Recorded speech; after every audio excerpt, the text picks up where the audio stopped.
लोग बोलते हैं, कई बारी वो आते हैं, वो बोलते हैं आपने बहुत अच्छी जगह बनाई है। मैंने कहा ये तो किराए पे बनाई है, अभी देखो अपनी जगह में जो बनेगी। Marvellous house of the Lord. Amen, amen, hallelujah, amen. So कल जब उन्होंने वचन दिया और जब मैं पुलपिट में आया, मैंने सोचा ऑलरेडी इतनी लेट हो गई है, मैं जस्ट आऊँगा, जल्दी से ख़त्म कर दूंगा सभा को। जो है यहाँ पे, जो हैं वो जानते, इसलिए वो हंस रहे हैं। मैं जैसे ही यहाँ पे खड़ा हुआ, यहाँ पे परमेश्वर की इतनी हैवी प्रेजेंस थी और एक भविष्यवाणी का शब्द परमेश्वर मेरे द्वारा देने लगा। और वो आज भी सुबह परमेश्वर ने मुझे याद दिलाया कि मैं चाहता हूँ कि तू मेरे लोगों के ऊपर इस भविष्यवाणी को रिलीज़ कर। जो साल है एक्सपेंशन का, ग्रोथ का, वो तो है ही, मगर ये भविष्यवाणी का वचन है जो परमेश्वर आपको दे रहा है। अगर आप इस कलीसिया में कमिटेड हैं, अगर ये आप कहते हैं ये मेरा घर है, ये मेरा स्पिरिचुअल हाउस है, ये मेरा स्पिरिचुअल फैमिली है, तो ये वचन आपके लिए है। और मैं बता रहा हूँ ये वचन आपके जीवन में पूरा होगा। और जैसे ही मैं यहाँ पे आया, अचानक से परमेश्वर ने मेरे को एक वचन दिया गोशेन के बारे में। और आप जानते हैं 2024 जैसे ही शुरू हुआ, अर्थक्वेक आए कई जगह में प्लेन क्रैश हुए, आगे लगी, अभी दंगे चल रहे हैं। और प्रभु ने मुझे कहा कि ये सब चीज़ें होंगी दुनिया में। ध्यान से सुनिए मेरी बात, ये सब चीज़ें होंगी, मगर ये कहाँ होंगी? इजिप्ट में होंगी। बोलिए इजिप्ट में।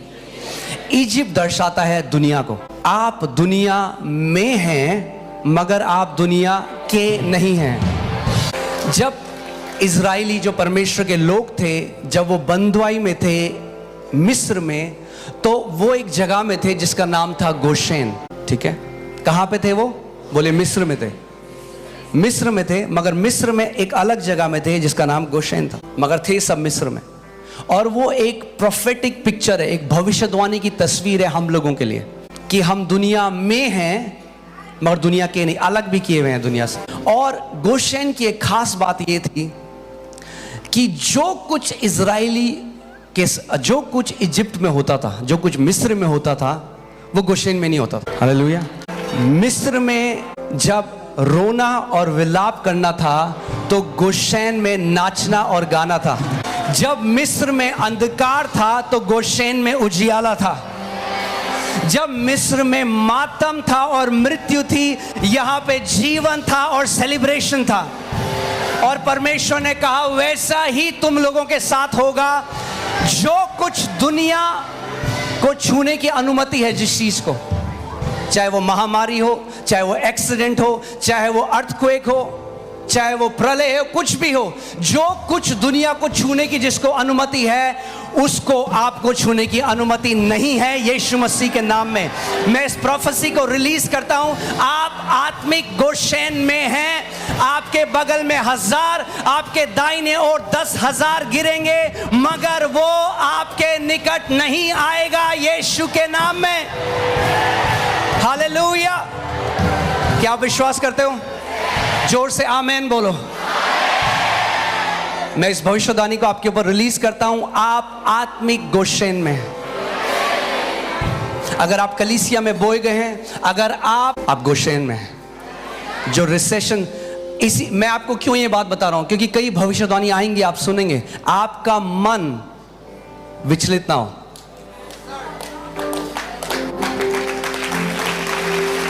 जब आप ऐसा कुछ सुने कि दुनिया में महामारी आ रही है, दुनिया में आ रहा है, हाथ खड़े करके परमेश्वर का धन्यवाद कहना प्रभु धन्यवाद, मैं आत्मिक गोशेन में हूं। जो दुनिया को छुएगा वो मुझे और मेरे परिवार को नहीं छू सकता यीशु के नाम में।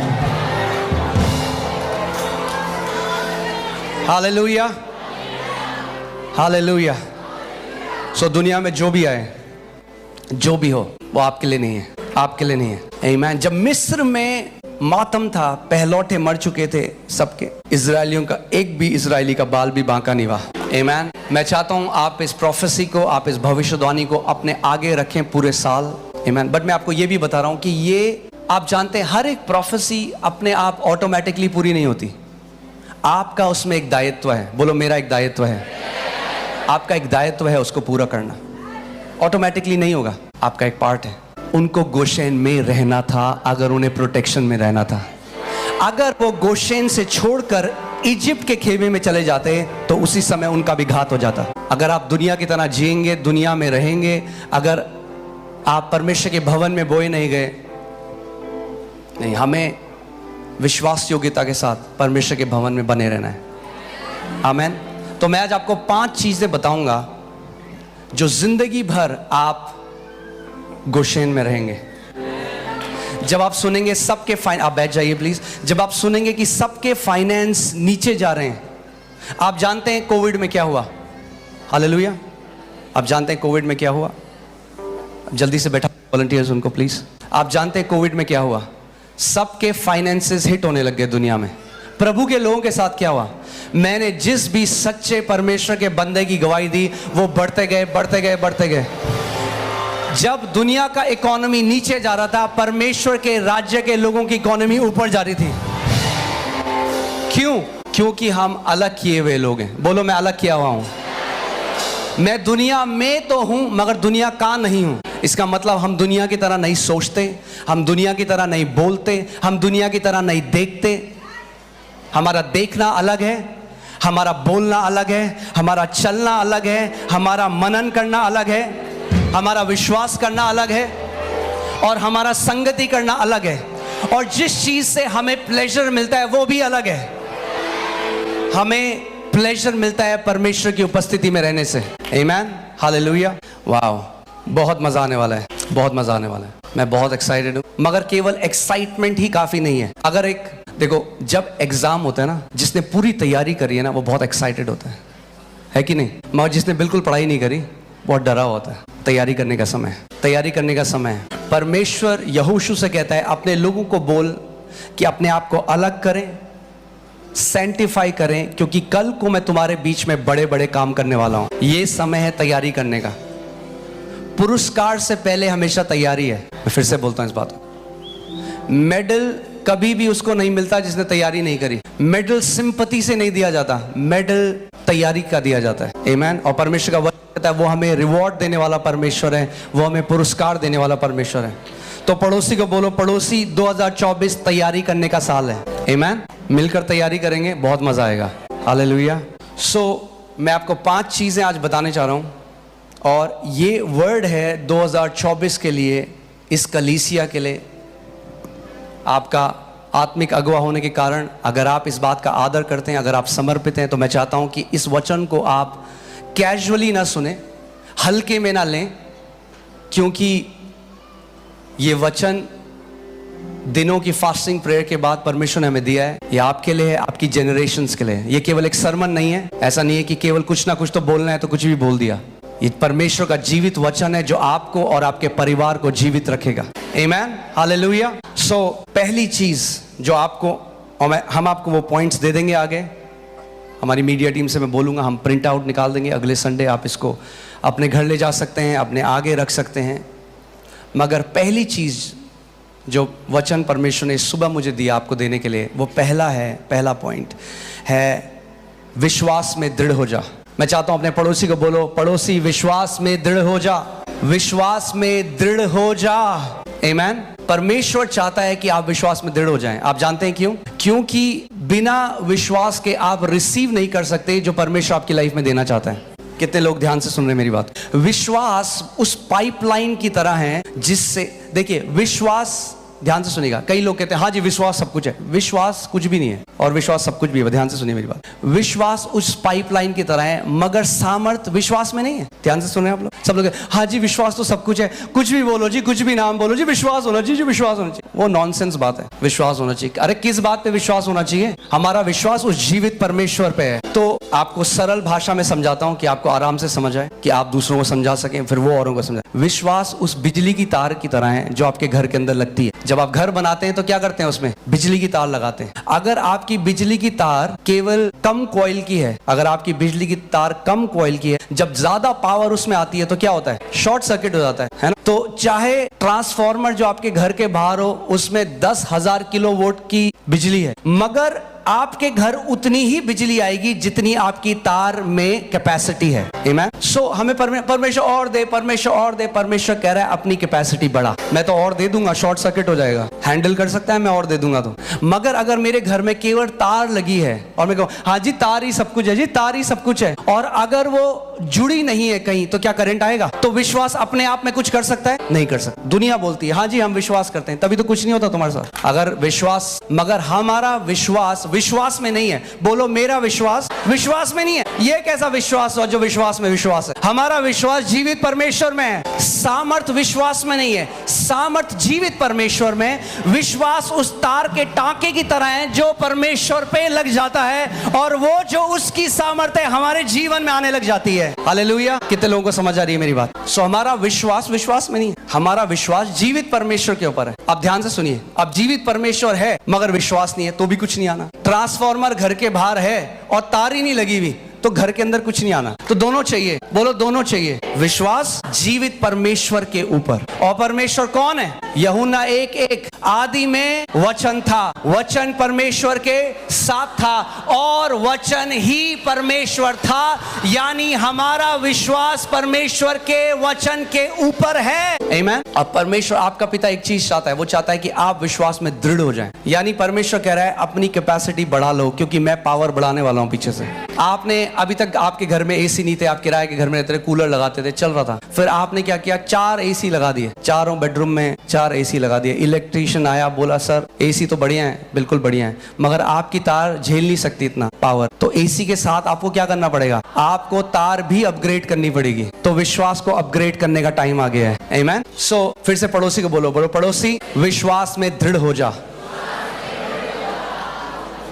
क्यों हमें विश्वास में दृढ़, क्यों कह रहा है परमेश्वर दृढ़ होने के लिए? यानी कोई है जो आपसे उस विश्वास को चोरी करना चाहता है, क्योंकि शैतान जानता है अगर वो आपका विश्वास चुरा लेगा तो पिता यदि करना भी चाहता है बहुत कुछ, वो आपके जीवन में कभी नहीं आएगी चीज। कोई है जो आपकी बिजली की तारें चुराना चाहता है। सुन रहे हैं आप मेरी बात? फिर से बोलिए अपने पड़ोसी को, बोलो विश्वास में दृढ़ हो जा।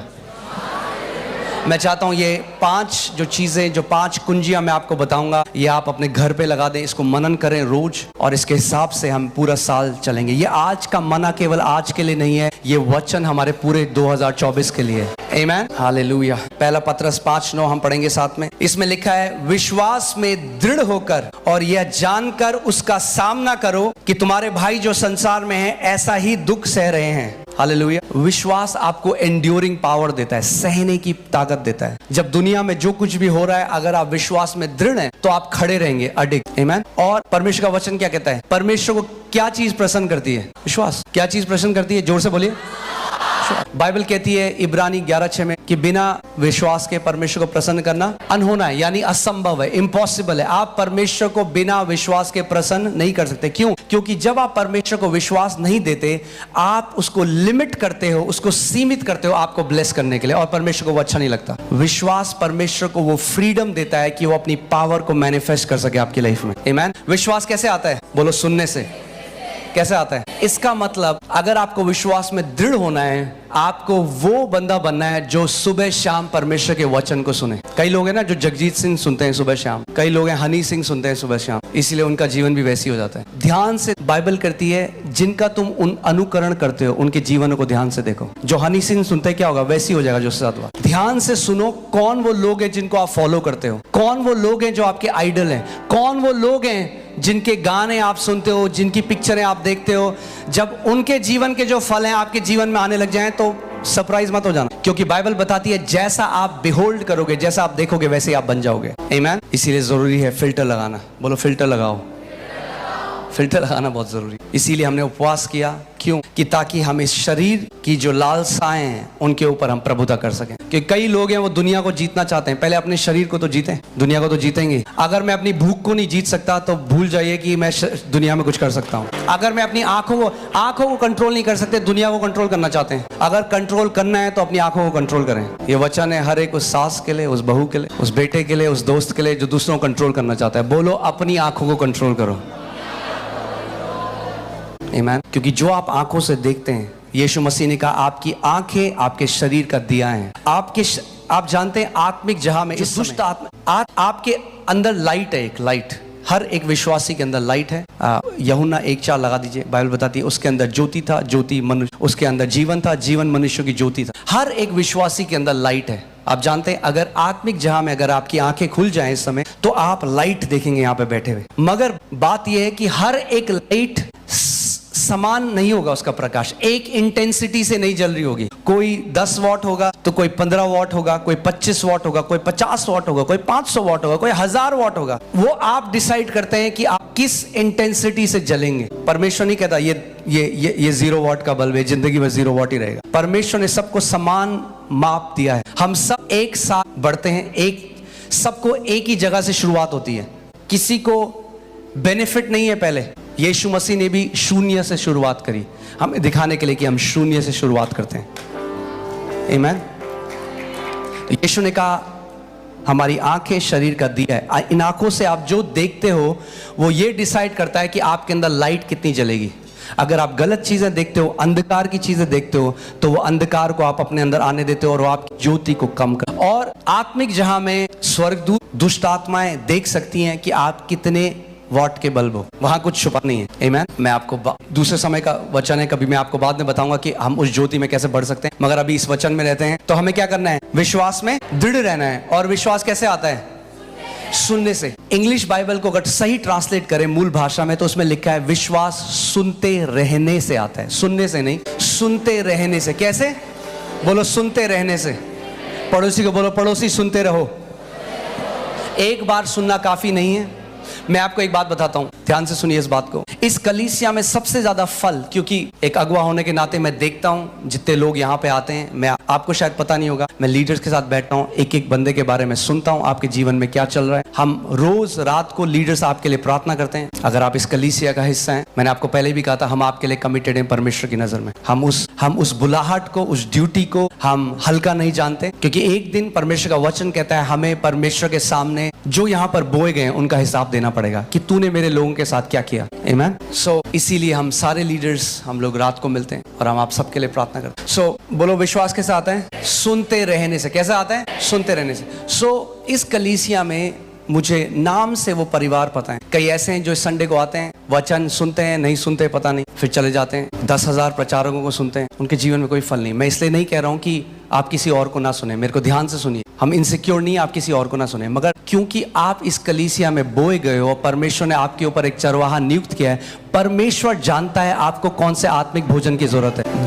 आप जब आपके बच्चे छोटे होते हैं वो चुनते हैं उनको क्या खाना है, या आप उनको चुनते हैं आप उनको क्या देंगे? क्योंकि जब आप YouTube से चुनेंगे मुझे क्या सुनना है, आप वो चुनेंगे जो मीठा और आपके कानों को भाता है। मगर जब परमेश्वर आपको वचन देगा तो वो वचन देगा जो आपको चाहिए, जो आपको स्पिरिचुअल ग्रोथ देगा, जो आपको बलवंत करेगा। आमेन। सो वो लोग मैंने देखे, एक पैटर्न देखा, वो लोग जिन्होंने सबसे जल्दी बढ़ते गए फेवर में, प्रमोशन में, आत्मिकता में, वो लोग थे जो संडे का सरमन सुनते थे, मगर अपने घर में संडे से लेके सैटरडे तक उस वचन को बार बार सुना करते थे, बार बार। क्योंकि विश्वास कैसे आता है? सुनते रहने से। परमेश्वर के दास केनेथ हैगिन कहते थे कि अगर आप मेरी शिक्षा को जब तक 7 बार नहीं सुनेंगे आपको समझ में आना शुरू नहीं होगा। मैं क्या कह रहा हूं? आपको लग रहा है आपने सुना, मगर आपने इन कानों से सुना। वो कह रहे आपको एटलीस्ट 7 बार एक शिक्षा को सुनना पड़ेगा, तब वो शिक्षा खुल जाएगी और उसके अंदर जो प्रकाशन का आत्मा है उसके साथ आपका एनकाउंटर होगा। और फिर वो वचन, वो रेवलेशन मेरा नहीं होगा, वो रेवलेशन फिर आपका होगा। और जब वो प्रकाशन आपका हो जाएगा तो वही फल वो आपके जीवन में भी आएगा यीशु मसीह के नाम में। इसीलिए हमें क्या करना है? हमें एक वचन, जो एक मैसेज हमारे लिए आता है। कोई एक गाने को सुनता है एक बारी? मैं सुना है आपने? कोई लोग बोलते हैं मेरा फेवरेट गाना है। कितनी बार सुना है? 1000 बार। क्या हुआ? 1000 बार सुन के दिल में चला गया और मुंह में आ गया। गाना को एक बार नहीं सुनता, बार बार सुनता है। फिर क्या होता है? वो जिंदगी भर मरते दम तक भी ना वो गाना उसका पार्ट हो जाता है, उसका हिस्सा हो जाता है। आपको परमेश्वर के वचन के साथ ऐसे ही करना है। जब परमेश्वर आपके लिए वचन दे उसको अपना हिस्सा बना लो। ये मेरे लिए वचन है, मेरे पिता ने मेरे चरवाहे के द्वारा मेरे को दिया है, और प्रभु मैं इस वचन को रिसीव करता हूं, इसका आदर करता हूं। इस पर मैं बार बार मनन करूंगा, इसको बार बार सुनूंगा, ताकि जो मेरे पिता ने मेरे लिए आत्मिक भोजन दिया है मैं उसको ग्रहण कर सकूं। आमीन। सो कैसे आता है विश्वास? सुनते रहने से। और 2 कुरिन्थियों 4:13 में लिखा है, क्योंकि हम में विश्वास का आत्मा है, इसीलिए हम विश्वास करते हैं और हम इसीलिए हम बोलते हैं। हम विश्वास करते हैं और हम बोलते हैं। जब आप किसी वचन को बार बार सुनने लग जाएंगे, जब आप शिक्षा को बार बार सुनने लग जाएंगे, देखिए ये जो शिक्षा मैं आपको देता हूं, जो फेथ का जो मैसेज है, वो मेरा मैसेज नहीं है, मैंने नहीं इन्वेंट किया, मैंने नहीं उसको बनाया, वो परमेश्वर का वचन है। मैंने बस उसके प्रकाशन को ग्रहण किया। अब आपको सिखाता हूं, जब आप उसके प्रकाशन को ग्रहण करेंगे तो वो आपका भी हो जाएगा। जो फल उस वचन ने मुझे दिए, पास्टर एलाइशा यहाँ पे है, पास्टर नेहमाया यहाँ पे, जब ये विश्वास में सिखाने लगा, वो उसको सुनने लगे बार बार, वही विश्वास का आत्मा उन्होंने पा लिया। वही फल जो हम देख रहे हैं वो भी देखने लगे। वही फल जो परमेश्वर मेरे जीवन में कर रहा है वो आपके जीवन में भी होगा 100%। 100%। आमीन। अगर आप उस विश्वास को थाम ले, उस रेवलेशन को पकड़ लें। आमीन। सो हमें क्या करना है? सबसे पहले बोलिए, विश्वास में दृढ़ रहना।